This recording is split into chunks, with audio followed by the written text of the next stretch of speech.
हातकणंगले तालुक्यातील आळते परिसरातील मजले गावात बिबट्याची दहशत निर्माण झाली आहे। आज दुपारी पिराप्पा मळा परिसरातील शेतात गवत कापत असताना रावसाहेब पाटील या शेतकऱ्यावर बिबट्याने पाठीमागून अचानक हल्ला केल्याची घटना घडली।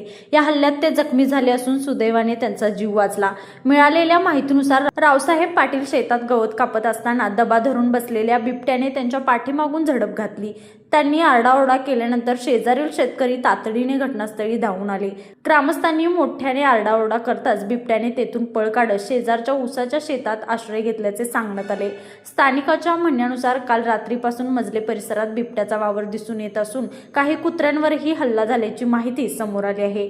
त्यामुळे परिसरात भीतीचे वातावरण निर्माण झाले असून शेतकरी व नागरिकांमध्ये चिंतेचे वातावरण आहे। घटनेची माहिती मिळताच वनपाल संजय कांबळे, वनरक्षक मंगेश वंजारे यांनी घटनास्थळी धाव घेतली। तसेच वनजीव बचाव पथकाचे डॉक्टर वाळवेकर, अमित कुंभार, वैभव आवळे, आकाश भोई, आशुतोष सूर्यवंशी, शिखरे तसेच वन्यजीव संस्था इचलकरंजीचे सागर आणि शेखर पवार यांनी घटनास्थळी भेट देऊन पाहणी केली। बिबट्याचा माग काढण्यासाठी आणि नागरिकांच्या सुरक्षेच्या दृष्टीने आवश्यक उपाययोजना सुरू करण्यात आल्या आहेत। दरम्यान मजले, आळते व परिसरातील शेतकऱ्यांनी शेतात काम करताना विशेष खबरदारी घ्यावी, शक्यतो एकट्याने शेतात जाऊ नये, तसेच लहान मुलांना एकटे बाहेर पाठवू नये असे आवाहन वन विभागाने केले आहे।